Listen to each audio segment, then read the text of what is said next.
जय माता दी, जय माँ कामाख्या। ओम सर्वमंगल मांगल्ये शिवे सर्वासाधिके शरण्ये त्र्यंबके गौरी नारायणी नमोस्तुते। देव राधा ट्रस्ट की तरफ से सत्यवाणी की प्रस्तुति। अमावस्या को जन्म लेने वाले मनुष्य का भविष्य क्या होता है। बच्चे पैदा तो रोजाना ही होते हैं, अमावस्या को भी होते हैं, पूर्णिमा को भी होते हैं, चतुर्दशी के दिन भी होते हैं, रोज बच्चे पैदा हो रहे हैं। परंतु ऐसा देखने में आया है कि जो बच्चा अमावस्या को जन्म होता है उसका भविष्य क्या होता है। तो जो हमने निष्कर्ष निकाला, जो हमने अनुसंधान किया, एक रिसर्च किया, उस रिसर्च में जो फाइंडिंग्स आई, जो हमें परिणाम प्राप्त हुए, वो हम आपको बता रहे हैं। तो यदि किसी का अमावस्या को जन्म हुआ है तो अमावस्या को पितरों का दिन माना जाता है। इसे दर्श के नाम से भी जानते हैं। अमावस्या यानी दर्श। जो मनुष्य अमावस्या को पैदा होता है उसके माता पिता आर्थिक तंगी में रहने लगते हैं। मतलब उस बच्चे के पैदा होने के बाद में माता पिता को धन की कमी होती है। स्वयं को भी जीवन में कई आर्थिक विषमताओं का सामना करना पड़ता है, क्योंकि जीवन में जो अमावस्या को पैदा होता है उसके पास धन की कमी हमेशा बनी रहती है। और ऐसे मनुष्यों को जिनका जन्म अमावस्या को हुआ है, उनको जीवन में यश मान सम्मान पाने के लिए बहुत प्रयास करना पड़ते हैं, तो ही उनको मान सम्मान और यश मिलता है, अन्यथा नहीं मिलता है। मतलब वो दूसरों के लिए जीता है। और अमावस्या को उत्पन्न होने वाला मनुष्य जो भी होता है, चाहे स्त्री हो या पुरुष हो, वह स्वयं पितृ ही होता है।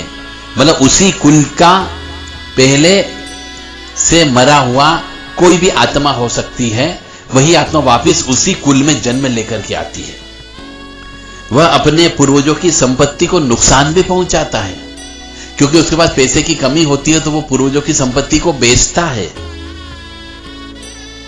व्यवसाय में हानि होती है, उसे व्यवसाय करता है तो संपत्ति को बेचता है। और अमावस्या को जिसका जन्म होता है उसके जीवन में बहुत संघर्ष बहुत होता है। कदम कदम पर उसको कष्ट की प्राप्ति होती है।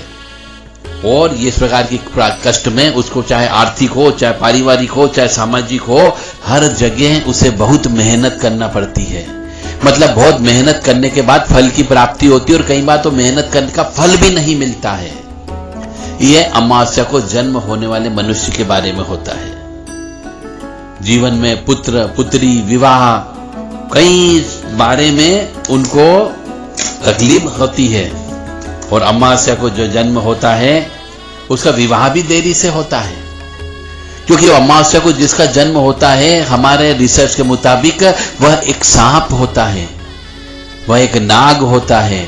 उसके जीवन में बहुत संघर्ष होता है। अपने जीवन को बचाने के लिए उसे बहुत मेहनत करना होती, प्रयास करना होती है। अब इसका उपाय कि बिल्कुल अल्टीमेट उपाय है कि जो मनुष्य अमावस्या को पैदा होता है उसे हर साल घी का छाया दान पात्र करना चाहिए। मतलब घी का छाया पात्र, मतलब एक पात्र में घी भर ले, कांसे के पात्र के अंदर घी भर ले, और उसके अंदर अपनी छाया देख करके अपने ऊपर से 7 बार उतार ले, और किसी मंदिर में जाकर के रख करके आ जाए, या किसी योग्य ब्राह्मण को दे दे। उसे हर वर्ष रुद्रा अभिषेक कराते रहना चाहिए। हर वर्ष नहीं तो हर माह में करा। जितना सुखी रहना चाहता है तो उसे रुद्रा अभिषेक कराना चाहिए, शिवजी मंदिर बनवाना चाहिए, और अपने जीवन में सूर्य एवं चंद्र की शांति हमेशा कराते रहना चाहिए। स्वयं भी जो है सूर्य चंद्र की शांति के लिए मंत्र जप करता रहे, और खुद करेगा तो बहुत फायदा होगा। ये इसके अल्टीमेट उपाय हैं। रुद्रा अभिषेक यानी शिव जी की पूजा नियमित रूप से करें। दूध मिश्रित दूध दही और जल को मिला करके उनका अभिषेक करें। ओम नमः शिवाय या महामृत्युंजय का जप ज्यादा से ज्यादा करें, और महामृत्युंजय का जप साल में एक बार अवश्य कराएं। 10,000 20,000 नहीं तो खुद करें तो जीवन बहुत अच्छे से गुजरेगा। 24 घंटे में यदि वो 2 घंटे रोज, 1 घंटा सवेरे और 1 घंटा शाम को यदि वो ईश्वर आराधना में लगा दे तो काल ये जो है अमावस्या को जन्म लेने वाले मनुष्य को कष्ट की प्राप्ति कम होती है। और जो अमावस्या को जन्म लेता है उसको संभवतः कालसर्प दोष भी होता है और वह मांगलिक भी होता है। अधिकांशतः केस में ऐसा देखा गया है। तो जो कालसर्प दोष से युक्त होता है उसको भी जीवन में बहुत कष्ट की प्राप्ति होती है, और जो मांगलिक होता है वो तो साक्षात नाग होता है। तो जो अमावस्या को जन्म होता है और जो कालसर्प दोष से युक्त है, जो मांगलिक है, उसे जिंदगी शिव जी को अपना इष्ट बना करके उनकी आराधना करना चाहिए। शिव जी के जितने भी स्त्रोत हैं उनको याद कर ले, चाहे शिव तांडव स्तोत्र हो, शिव अष्टक हो, शिव चालीसा हो, या महामृत्युंजय मंत्र हो, या मृत्युंजय संजीवनी मंत्र हो। इन मंत्रों का अवश्यता जिंदगी 1 घंटा सवेरे 1 घंटा जप करे तो मेरे हिसाब से उस व्यक्ति को कष्ट की प्राप्ति बहुत कम होगी। जीवन में उसकी बहुत परीक्षा होती है, उसे हताश नहीं होना चाहिए। भगवान के ऊपर विश्वास रखें और जिंदगी की गाड़ी को धीरे धीरे चलाएं। ओम त्र्यंबकम यजामहे सुगंधिम पुष्टिवर्धनम उर्वारुक्मी बंधनान मृत्योर्मुक्षीमामृतात्। इस मंत्र का जप कर लें। या ओम हौम जूम सह ओम भूर्भुवः स्वः ओम त्र्यंबकम यजामहे सुगंधिम पुष्टिवर्धनम उर्वारुक्मी बंधनान मृत्योर्मुक्षीमामृतात्।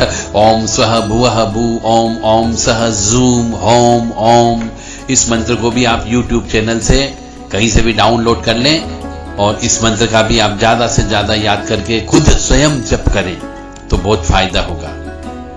या फिर एक नवग्रह शांति मंत्र होता है, ओम ब्रह्मा मुरारी त्रिपुरांतकारी भानु शशि भूमि सुतो बुधस्य गुरुश्च शुक्र शनि राहु केतवे सर्वे ग्रहा शांतिकरा भवन्तु। ये नवग्रह शांति मंत्र है। इसका भी आप जब ज्यादा से ज्यादा करें तो मैं बोल रहा हूं 24 घंटे में आपको सिर्फ 10% समय यानी 2 घंटे 40 मिनट ये समय आपको ईश्वर के निमित्त यदि निकालोगे तो जो अमावस्या को जन्म हुआ है उसको बीमारी भी कम आएगी, पैसे भी बचत होगी, मान सम्मान भी मिलेगा, धन की आवक भी होगी। यदि आपने ऐसा नहीं किया है तो निश्चित तौर से आपको भयंकर कष्ट की उत्पत्ति होगी। आप ज्योतिषाचार्य के चक्कर लगाते रहेंगे, तांत्रिकों के चक्कर लगाते रहेंगे और वो आपको पैसे लूटता रहेगा।